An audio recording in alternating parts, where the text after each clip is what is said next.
opportunity that we've never gotten to see before. And I'm truly thankful to be a part of this. I'm truly humbled. Vince Carter holds court once again in Toronto. Tonight, the former Raptors star honored by the team, the lasting tribute in our city. Good evening. He's credited with helping put basketball on the map in Canada. You may have spotted Vince Carter's number all around the city today. Soon, it will be the first to fly inside Scotiabank Arena as his jersey is set to be retired. CTV's Scott Lightfoot joins us live from a basketball court in Etobicoke with a special connection to Carter. Scott? Well, Sean, quite a day for basketball here. Raptors past and present on hand for the unveiling of some new courts, the rededication of this court here behind me.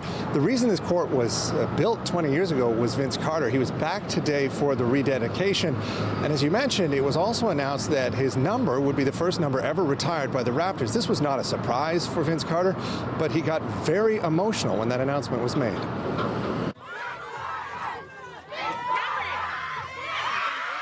He arrived to cheers from kids who weren't even born when he played here. Some of those who were now play for the very team he led. I mean, a massive fan. You know, when I was a kid, I had his poster on my wall. You know, I went to his camps. It was a return visit to Dixon Park in Etobicoke. Back in 2003, Vince Carter came here to unveil a community basketball court his foundation had built.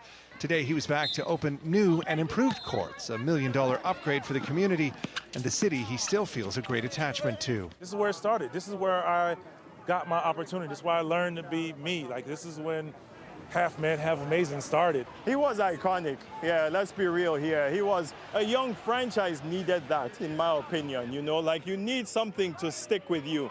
Yeah, and he gave us that identity, and was super proud of that. And I think we owe it some to recognize that. And to do that, Raptors President Masai Ujiri confirmed one of the worst kept secrets in Toronto sports. On behalf of our organization, from top to bottom, the fans and everybody that represents what the Raptors is, our organization is retiring your jersey. The announcement that his jersey would be the first Raptors jersey ever retired made Carter emotional.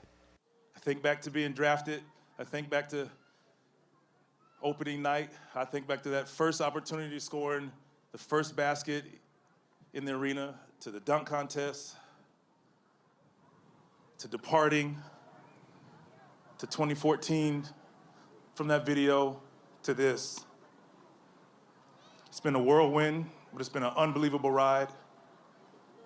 4 years removed from the game, and I still love it. I still love being around it. Ahead of the retirement, replicas of that jersey are now hanging in dozens of spots around the city. More than 25 years after becoming a Raptor, Vince Carter says he can now better appreciate just what he meant to the city that meant a great deal to his career and life. I can handle it better than I could many, many years ago. Just now that I get to stand, take a step back and just like, wow, it was special times. And Carter also took some time to speak to the current Raptors who sat on that court watching him today. He told them not to take for granted what's on the front of their jersey, because once they appreciate what's on the front of the jersey, what's on the back, meaning their names, will take care of itself. And he encouraged them all to build a legacy like he has. Next month, he will be inducted into the Basketball Hall of Fame, and his jersey will be raised into the rafters at Scotiabank Arena during halftime of the Raptors game on November 2nd. Putting live in Etobicoke, I'm Scott Lightfoot. Michelle, back to you. Thank you, Scott. Still ahead on CTV News, a powerful moment in time captured in a musical. We catch up with singer-songwriter Bob Geldof, who's in town to talk about that one day in '85 when music united the world. But first, we turn to the search for a sexual assault suspect in Brampton. A man believed to be responsible for a couple of violent attacks. John Musselman joins us live with the details. John. Well, Michelle, this is a very busy area of Brampton, but police are concerned about this, and they're warning women especially to be careful when they're out. Peel Regional Police are looking for this man in connection with 2 alleged sexual assaults. The first incident happened on September 2nd when a 19-year-old woman was walking near Steeles Avenue West and McLaughlin Boulevard. The second attack happened on September 22nd near Ray Lawson Boulevard around 1:30 a.m. A 19-year-old woman was sexually assaulted. Investigators believe this is the same person. Both victims, they sustained minor injuries. The suspect is described as a South Asian man in his late 20s or early 30s. He's about 5'8" to 5'10", with a medium build, dark short hair with a receding hairline. Residents who live and work in the area say it's frightening and disturbing. I just always be on the phone with someone.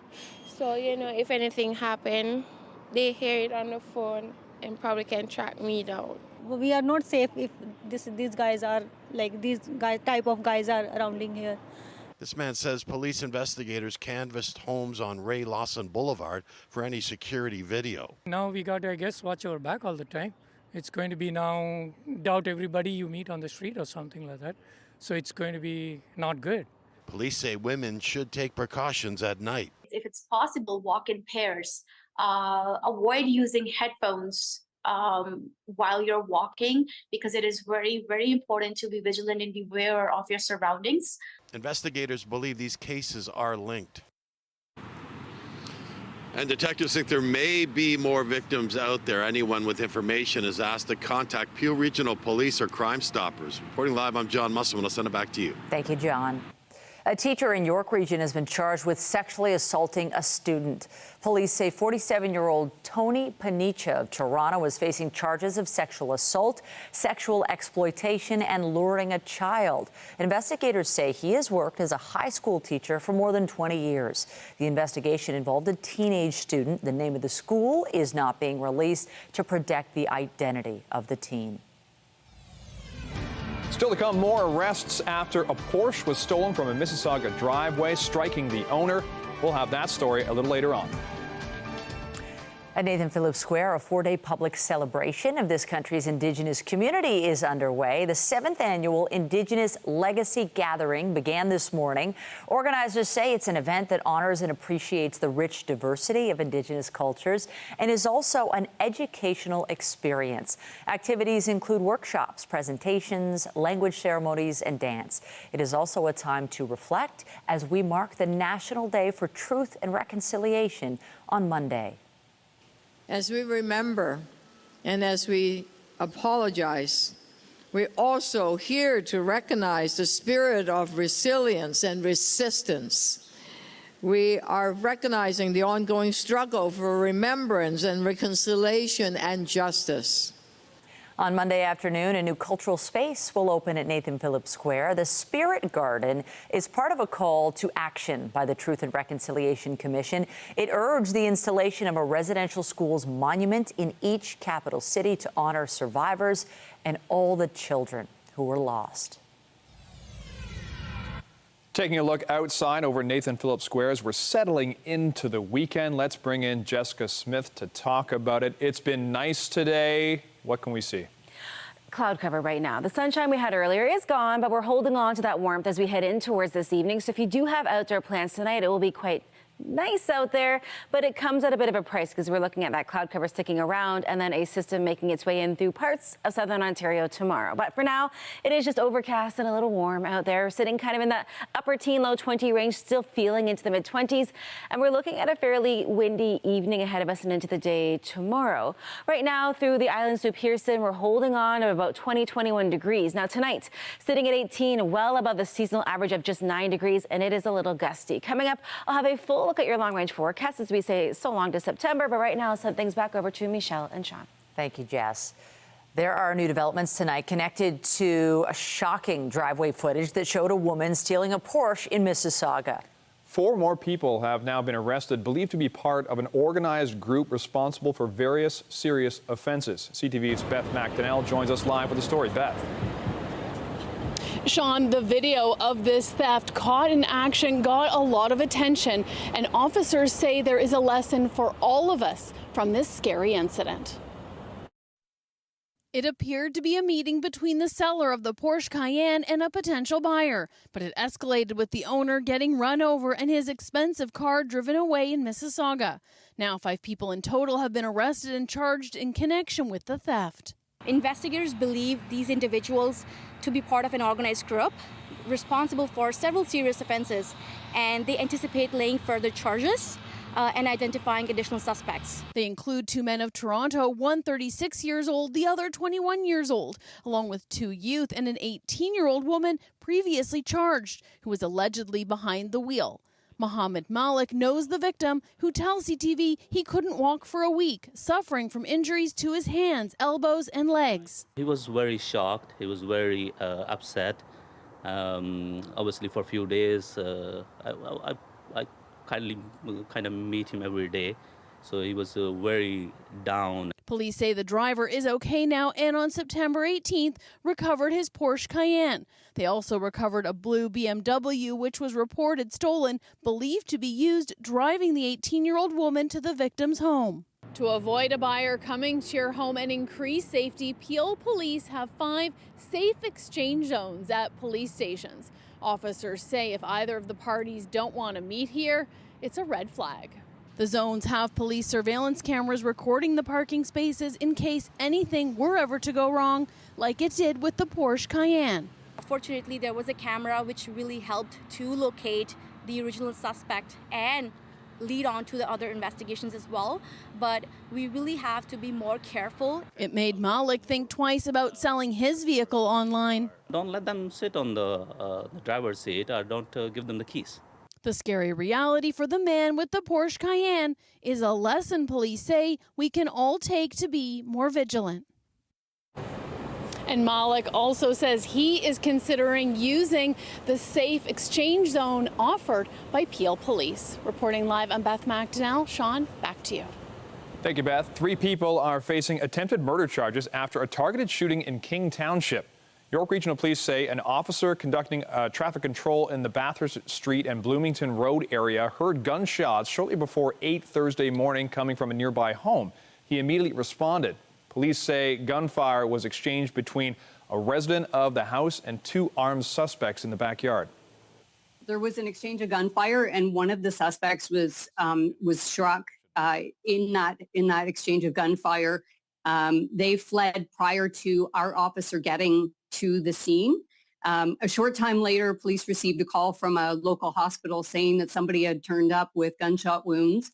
And his injuries were non-life-threatening. He's since been released from hospital. Police did not reveal what led to the shooting. The 57-year-old resident of the home and the 2 suspects, a 19-year-old Toronto man and a 17-year-old Toronto boy, are each charged with attempted murder.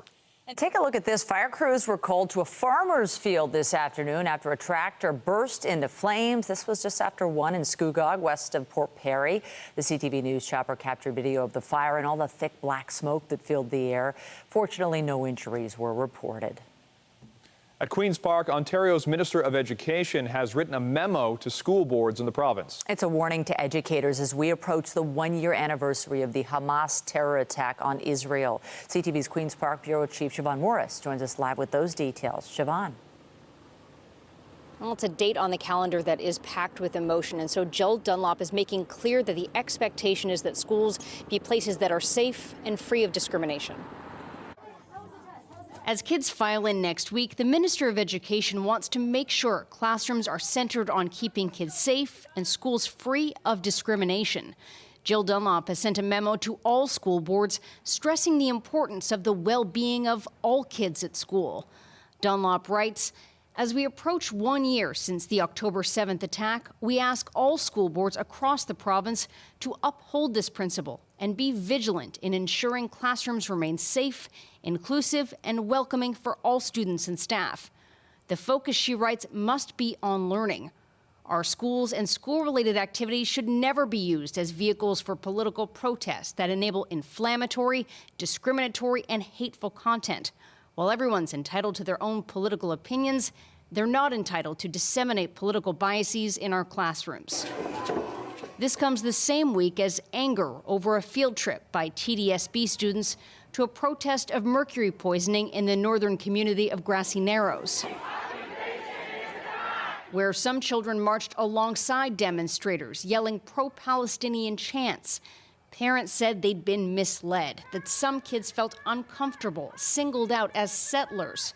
The Ministry of Education is conducting a review of what happened. We too have concerns about what occurred in relation to this excursion. The TDSB paused its investigation so as not to double up. Field trips to protests and rallies are off the table. Minister Dunlop has said those responsible for what happened on that field trip will be held accountable. What exactly that means, we won't know until the investigation into that trip is complete. Reporting live, I'm Siobhan Morris. Sean, back to you. Thank you, Siobhan. The first of two of a fleet of hundreds of fully electric buses are hitting Toronto streets. The second-generation zero-emission buses come with increased battery life, a better driving experience for TTC operators, and improved accessibility for people with disabilities. 340 e-buses will eventually be delivered to the TTC thanks to a joint $700 million investment between the city and the federal government. This is about providing great transit for people in Toronto. It means you can get to work, you can get to school, you can get to see your friends and have fun. It means doing it in a way that is clean and green. All 340 buses are expected to be delivered by the end of 2026. It will soon be easier to fly between the U.S. and Canada via Billy Bishop Airport. Passengers at the island airport will be able to go through U.S. pre-clearance before boarding their flight. It means after landing, they would simply be able to walk out of the airport in the States when they arrive. It's part of an investment of up to $30 million from Ottawa, with the goal of building a new pre-clearance facility ready to be operational by fall of next year. In Ottawa, the public inquiry into foreign interference was told today about 2 more allegations of meddling it had not heard before. The paragraph indicates a foreign government, a particular foreign government, undertook several actions, including interference to reduce the likelihood of a specific candidate, in this instance, a Liberal candidate, from being elected federally. It was suspected that the foreign government sought to thwart the candidate's bid due to their how the foreign government perceived the candidate's stance on issues related to that foreign government. The allegation was contained in a written summary by CSIS that was presented today. In the second case, Canada's spy agency says a former parliamentarian is suspected of having worked with another country to meddle in our democratic process. But in both instances, CSIS did not provide additional details about the politicians or the countries involved. Turning to the Middle East, the Israeli military says it targeted Hezbollah's central headquarters in Beirut in what it calls a precise strike. The attack shook the Lebanese capital, marking a major escalation in the conflict. CTV's Heather Wright reports. Smoke rises over Beirut today after an Israeli airstrike hit several buildings, including Hezbollah's central headquarters. The destruction seen here on local television is extensive, thick smoke rising from a massive crater in the street. The airstrike was the heaviest on Beirut in almost a year of fighting between Hezbollah and Israel, with rescuers scrambling to dig people out of the rubble. The strike came roughly 1 hour after Israeli Prime Minister Benjamin Netanyahu addressed the United Nations, again defending his country's right to defend itself. As long as Hezbollah chooses the path of war, Israel has no choice, and Israel has every right to remove this threat and return our citizens to their homes safely. Israel and Hezbollah have been trading fire for nearly a year, but over the past 10 days, Israel has ramped up its strikes against the Iran-backed group, accusing it of deliberately embedding its operations in densely populated neighborhoods. We will not accept a terror army perched on our northern border. This week, world leaders have been urging Israel and Hezbollah to agree to a 21-day ceasefire, something that has so far been dismissed. And while diplomatic efforts continue, some believe it's time for a new strategy. I really think that you have to broaden the number of countries that are putting pressure here. And unfortunately, that means countries like China, who have some leverage in the region. The United States clearly can't do it alone. Global Affairs Canada says it has secured a number of agreements with countries in the region if an evacuation of citizens is necessary. But officials continue to encourage Canadians in Lebanon to leave now, though limited commercial flights are still available. Heather Wright, CTV News, Toronto. Hurricane Helene made landfall as a catastrophic storm last night in Florida, but this monster of a storm is still pummeling several states. As many as 28 people have been killed as severe floodwaters swept through towns and cities. Overnight, hundreds of people had to be rescued. CTV's Joy Malvin reports. Crashing into Florida's Gulf Coast last night, Hurricane Helene unleashed its fury. Oh my goodness. Making landfall as a deadly Category 4 storm. As it roared ashore, hundreds of people were trapped. Emergency crews rushing to rescue as many as they could. Anybody in your house? This man and his dog swept out to sea when his sailboat took on water off Sanibel Island. The catastrophic storm surge swamping cities, bridges, neighborhoods. Some homes completely flooded out. Please do not go out and visit the impacted areas. I beg you. We literally have over 1,500 search and rescue personnel in the highly impacted areas right now. Do not get in their way. And by morning, the damage was absolutely heartbreaking. Properties destroyed, power knocked out to millions, boats washed up on front lawns. Even as it weakened to a tropical storm, Helene battered the Carolinas and Georgia. Coastal flooding an immediate threat. This has been a deadly storm. We've had 11 confirmed fatalities, 115 structures that are heavily damaged that we know there are multiple people trapped inside. And with all this destruction, the race is on to free people using chainsaws to free up roads and literally cutting their way in. In Tallahassee, those who rode out the storm grateful they didn't take a direct hit. An anxious night, though, for Canadian Robin Yateman. I did not think I was going to have a home standing this morning. Yeah, it was very scary, waiting the anticipation, and then it just didn't come. Officials call this one of the worst storms in modern history, and it's not done yet. It will take days, even weeks, for all that water to recede. Joy Malvin, CTV News, Washington. Ukraine's president says he had a very productive meeting today with Donald Trump. Both men spoke before sitting down for a discussion in New York City. I think we have a common view that the war in Ukraine has to be stopped and Putin can't win. And Ukrainians have to prevail, and I want to discuss with you the details of our plan of victory. We have a very good relationship, and I also have a very good relationship, as you know, with President Putin. And I think if we win, I think we're going to get it resolved very quickly. Volodymyr Zelensky says he presented his plan to win the war. The Ukrainian leader has used his U.S. visit to promote the proposal. Trump says he had a great meeting with Zelensky and was pleased to sit down with him. It was a change in tone from some of his previous comments on the campaign trail.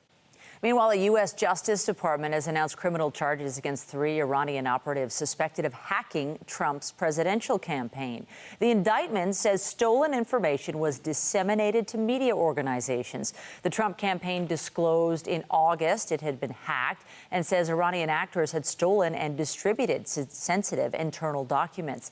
It is seen as part of an ongoing attempt to interfere in the U.S. election by damaging Trump and sowing general chaos. Trump's rival for the White House is making her first visit to the Mexican border since becoming the Democratic candidate. Kamala Harris left Tucson this afternoon for the final leg of her journey. She's expected to call for further tightening of asylum restrictions. Trump and his fellow Republicans have pounded Harris over the administration's record on migration and have faulted the vice president for spending little time visiting the border during her time in the White House. Immigration and security are top issues in Arizona, the only battleground state that borders Mexico. Coming up on CTV News, she was a star of the screen and stage, an acting great beloved by generations. A look back at the life and legacy of Dame Maggie Smith. And I'm Pat Foran. Coming up on Consumer Alert, now that fall has arrived, you may be thinking of getting your car ready for the colder months ahead. After a summer of using your air conditioner, some cars may have a musty smell, but there is a way to get rid of it. I'll have that story. That's just ahead. We are in the final few days of September, and as we look ahead to October and a brand new month beginning on Tuesday, those daytime highs are a little cooler. The good news is if you like a warm fall, we're staying above seasonal to kick things off in October. Coming up, I'll have your full forecast. And stay with us. We have another full night of great shows for you right here on CTV.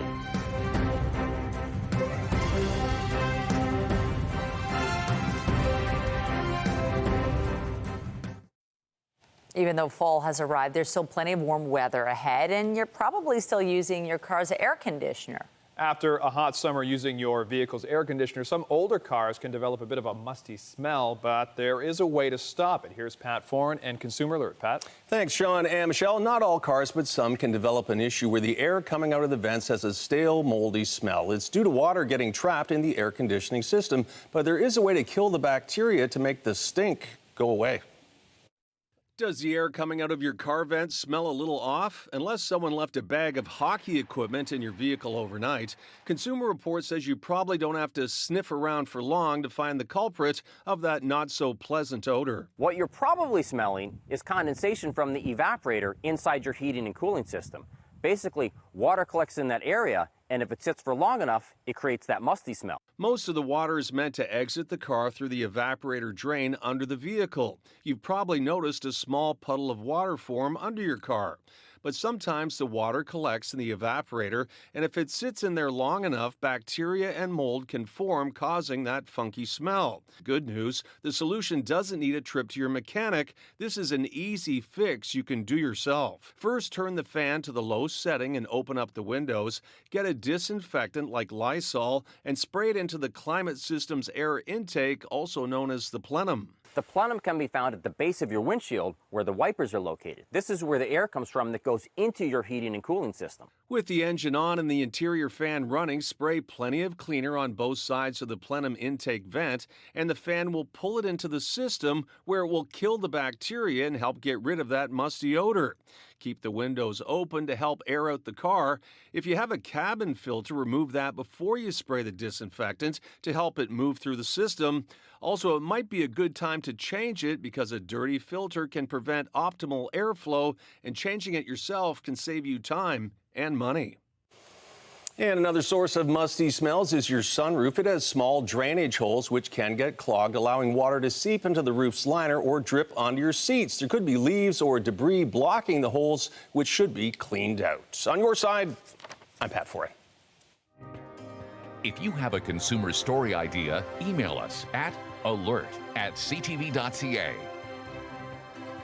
Well, you probably didn't even need your air conditioner today. Just put, this is a windows down kind of day. So lovely outside, not too hot, and we had the sunshine. Yeah, it was great. Looking forward. It's not terrible. It's just not as sunny. I mean, depends on how you like to drive with the windows up or down, but it is going to be temperature-wise nice. Just the conditions get a little iffy as we head throughout the weekend. But if you like a warmer start to the kind of month of October, we have that in great deal as we head in towards the next couple of days. Now, we saw plenty of sunshine as we made our way in towards the start of our Friday, kicking things off in a beautiful and sunny way. And you know what? We're holding on to a lot of the warmth we built up throughout the day today. So there's really no change as we head in towards our weekend. The difference is the conditions. A little more cloud cover. You've noticed that out there this afternoon. And then as we head through the day tomorrow, we are watching for the chance of a few passing showers right across southern Ontario. Taking a look at our temperature map, it's not terrible out there. We're sitting at 21 here in the city. It feels like 23.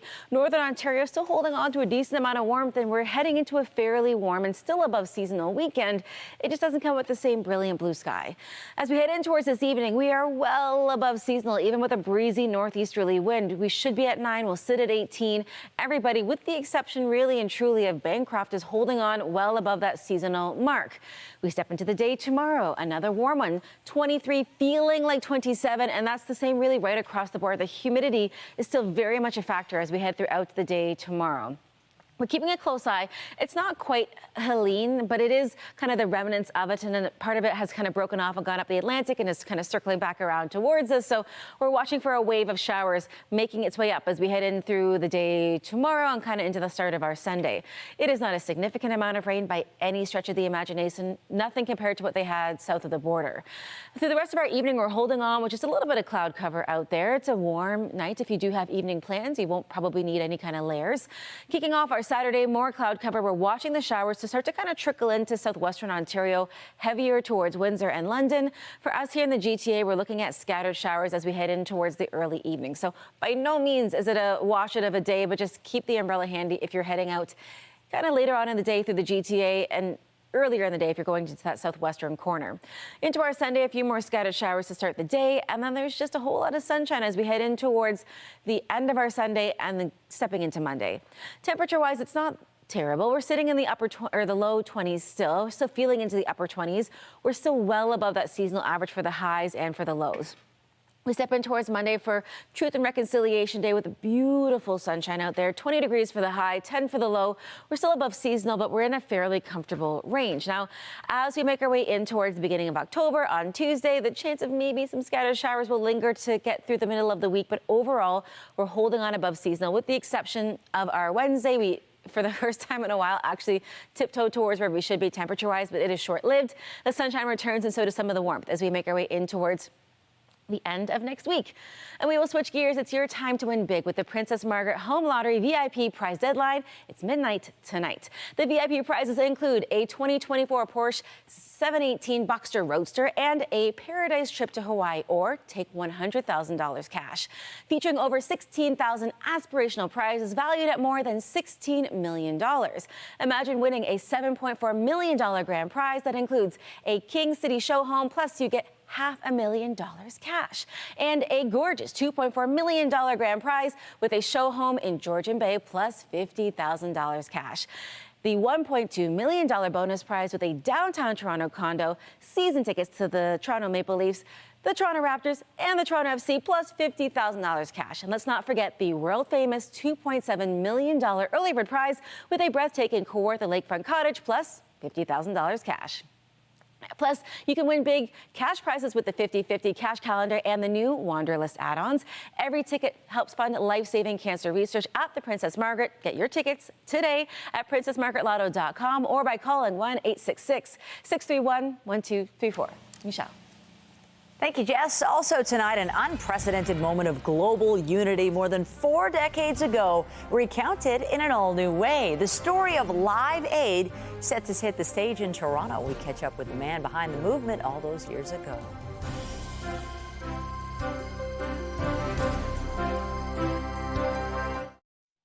She is being remembered as one of the greatest actresses of the past century, a true legend. Fans and colleagues are mourning the passing of Dame Maggie Smith. CTV's Paul Hollingsworth reports.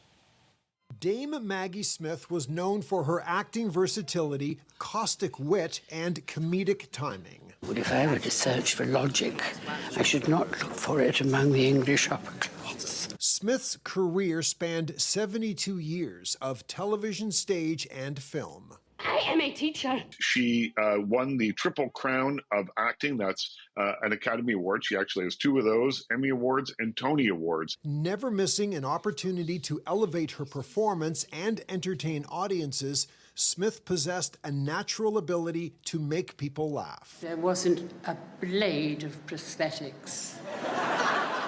Smith's big career break came when she joined England's National Theatre in 1963. As the decades passed, her body of work expanded and her popularity soared. Doing something different, doing something interesting with each of these characters. Smith rose to stardom and on-screen prominence through film roles like A Room with a View, Tea with Mussolini, and Sister Act. The vow of poverty, the vow of obedience, and the vow of chastity. I am out of here. Starting in 2001, she was introduced to a new generation of fans, appearing in 7 Harry Potter films. Any rule breaking and you will lose points. In more recent years, Smith starred in the Downton Abbey TV series and films as Violet, the Dowager Countess of Grantham. What should we call each other?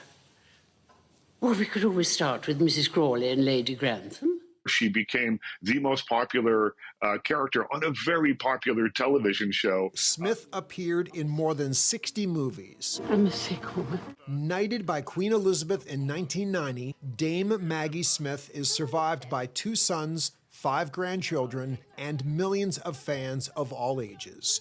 She was 89. Paul Hollingsworth, CTV News, Halifax. 40 years ago, 1.5 billion people tuned in to watch a concert staged in London and Philadelphia on the same day. It was called Live Aid. The show was a fundraiser to support those affected by the famine in Ethiopia. And today, that charitable endeavor continues in the most creative way. CTV's Andrea Case has the story. When Bob Geldof and fellow musician Midjur saw the coverage of one of the worst humanitarian events of the 20th century, the famine in Ethiopia, they had to act. How could you stop if you see that there's something wrong and you can immediately affect it in a minor way? Why would you stop is the thing. In a short 4 months, they planned and held Live Aid. It raised £40 million in just one day, and Geldof's philanthropic work with the Band Aid Charitable Trust continues today, including with royalties from the song Do They Know It's Christmas? I don't think anybody would moan. I mean, they'd probably be grateful if I just shut up crapping on about this stuff endlessly. It's kind of like music. I don't think anyone would moan if I stopped doing music. Now, a musical about that event is coming to Toronto from the London stage. It's called Just for One Day, taken from a David Bowie song. Director Luke Shepherd. I wanted to direct the Live Aid musical because my mum talks about this day as one of the best days of her life, and I wasn't born. The work of Live Aid Charities has affected countless people. This week, while Geldof and his wife were in Montreal, one such person called up to their room. He was brought up in an orphanage, and apparently Band Aid had paid for the orphanage. And he got out and got to Paris and ended up in Montreal and met another Ethiopian girl, and they had a little boy, and he proudly showed me the kid, and I just thought, yes. Money raised from the show helps keep the charitable work going. My hope is that by allowing those audiences to come in and have a brilliant time, that we're also able to, kind of a bit like a Trojan horse, then bring them on side and say, and here's the things we want you to think about. Here's the real reason why we're here. So yeah, balancing both of those aspects of it is so important and absolutely integral to what this show is. Just One Day will make its North American premiere right here at the CAA Ed Mirvish Theatre on January 26, 2025. Tickets go on sale on October 7th. You can get them on mirvish.com. Andrea Case, CTV News. The Canadian Songwriters Hall of Fame will host its induction ceremony tomorrow.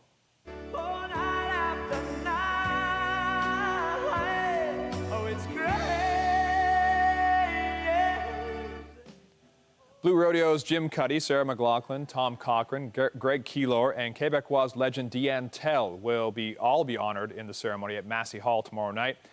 If you can't get tickets to go to the ceremony, the event is also being live streamed on Amazon Music starting at 7 p.m. tomorrow night. Coming up, she's one of the world's great soccer players to ever lace up cleats. Now, Christine Sinclair is calling it a career.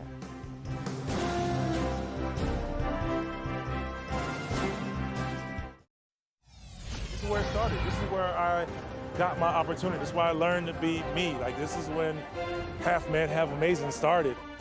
Updating our top stories, former Raptors star Vince Carter was back in town today at his newly renovated basketball court in Etobicoke. The team confirmed it will retire his number 15 November 2nd at Scotiabank Arena. Investigators believe this is the same person. Both victims, they sustained minor injuries. Peel police are looking for a man in connection with 2 alleged sexual assaults. September 2nd near Steeles Avenue West and McLaughlin Boulevard, and September 22nd near Ray Lawson Boulevard. Investigators believe these individuals to be part of an organized group responsible for several serious offenses, and they anticipate laying further charges and identifying additional suspects. 4 more people have been arrested following the theft of a Porsche from a Mississauga driveway. A woman had already been charged. The driver was injured in this incident, but he is now okay.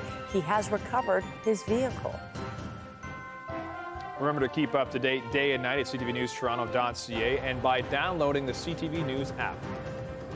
On the markets, the Canadian dollar traded today at 73.99 U.S. cents, down about 1/4 cent. West Texas Intermediate oil was up 51 cents to close the day at 68.18, and the TSX Composite Index ended at 23,956, down just over 77 points. The Business Report is brought to you by Canadian Western Bank, the bank built for business. CTV's W5 is back in an all-new format, launching next week on CTV National News with an investigation that took managing editor and senior correspondent Avery Hames to one of the most dangerous migrant routes. I'm Avery Hames, riding on top of a train through Mexico, a train with some ominous names. La Bestia, El Tren de la Muerte, the Beast, the the train of death. Haynes jumps on top of Mexico's notorious death train as she travels the route where human smugglers are cashing in on the migrant crisis, following up on families who she met last season as they took a harrowing journey through the Darien Gap. Hundreds of thousands of migrants are tackling that jungle every single year. We followed 3 families, and the piece that starts airing on CTV National News on Monday all week and then culminating in a 1-hour documentary is my search to find them again as they've made their way up Central America and into Mexico, which they describe as worse than the jungle from the experiences that they had there. And that clip that you just played was me riding on top of this death train, which is just a regular freight trains, but migrants are jumping on it, dangling off the sides and on top, trying to keep away from the narcos as they make their way through narco territory. The W5 5-part investigative series, Narco Jungle, The Death Train, airs on CTV National News at 11 p.m. all next week. And there's a special 1-hour documentary airing Saturday, October 5th at 7 p.m. One of the most accomplished Canadian athletes of all time is calling it a career. Christine Sinclair is retiring from playing professional soccer at the end of the season. The 41-year-old is currently a member of the Portland Thorns. She will play her final game with the team on November 1st. But Sinclair says she'll continue to grow the sport and inspire the next generation. She has won Olympic gold and 2 bronze medals and is the all-time leader for international goals scored for men or women with 190. The Maple Leafs continued their preseason action at home against the Canadiens. Robertson going after it, and Robertson picks the pocket, comes up with it, scores! Nick Robertson with the beauty on a delayed penalty call. Nick Robertson scored the game-winning goal in the second period. The Leafs beating Montreal 2-1 for their first win of the preseason. William Nylander left the game in the first period following an apparent upper body injury. The teams will face each other again tomorrow in Montreal. There are just 3 games left in the Blue Jays season, and they're all at home this weekend. Toronto welcomes the Miami Marlins as the team stumbles to the finish line of a disappointing season. Jose Barrios will get the ball for the Jays when first pitch flies just after 7 p.m. And the auction of Shohei Ohtani's 50th home run ball is on hold because of a lawsuit. There was a mad scramble in the stands in Miami when the Dodgers star hit the milestone home run against the Marlins last week. Chris Polanski ended up with the ball and turned it over to an auction house. The opening bid is $500,000. But now a lawsuit in Florida has thrown a wrench into things. Another man claims he had the ball first and claims it was stolen away from him. A hearing is set for October 10th, and until there is a ruling, the judge says the ball cannot be sold. Well, it's known as the dollhouse, and this weekend you can take a piece of it home. We'll have more coming up after the break. Remembering a revered star. Pierre Totem Locomotor. Moving tributes pour in for Maggie Smith, the 2-time Oscar-winning actor beloved by generations. Later on CTV National News. The temperature falls. Whether you're just trying to warm yourself up or whether you're trying to heat an entire room. How to crank up the comfort. The safest space heaters turn off automatically if they become too hot or if they're knocked over. Without sacrificing safety. Monday on CTV News at 6. Well, it's really a unique local landmark. And this weekend, you could take home a piece of the so-called Leslieville dollhouse. As you might know, it was recently sold, and the new homeowners are trying to clear the hundreds of dolls, toys, teddy bears, and signs from the front yard, as well as the porch. It's part of a final send-off happening Sunday. People are encouraged to stop, snap a photo, or take home a keepsake from this unique home before the new homeowners begin some major renovations. We didn't realize there'd be so much interest in the house. Most of the feedback has been kind of understanding of the next owner would be making their own mark on the home. It was funny, I was sitting on a patio just down the street and people overheard that we had bought the house, and that's what kind of triggered the idea that we should let people come say goodbye to it. Because people were asking, when are you going to take them down? Can we take a piece home with us? So we don't know what kind of turnout we'll have on Sunday. Hopefully all of it's gone, and again, we can get started on making it a bit more into our aesthetic. The final send-off at 37 Burtmount Avenue will take place Sunday. It happens between 10 and 2 p.m. If visitors do take home a doll, they're asked to make a donation to the MLSE Foundation Launchpad. There's some cool things. I saw a flamingo. I saw Spider-Man. They're very weathered after all the years. If you've been there, We can say, fair enough, a little bit of it's scary. Some of them. Some of the like, dolls. yeah. But you know Some what? is cute. It's got character, and I like it. Spooky character for some of them, but that's kind of fun, right? We have a lot of different things in that place, and how cool is that you get to take a piece home and also donate to a charity. Temperature-wise tonight, if you're getting out to go check out the house or just get out for a walk, it'll be beautiful out there. A little cloudy, but hey, it's not so bad. And we're holding on well above seasonal tonight. Right now, sitting at 21, feeling like 23. Still pretty warm right across the board in southern Ontario as we sign off from another week. Thank you, Jess. That is it for us on this Friday, but be sure to join Heather Butts at 11 tonight for CTV National News, followed by Natalie Johnson with your next local newscast at 11:30. In the meantime, our coverage continues anytime on CP24 and online at ctvnewstoronto.ca. For Jess Smith and all of us here at CTV News, thanks for watching and have a great night. Good night.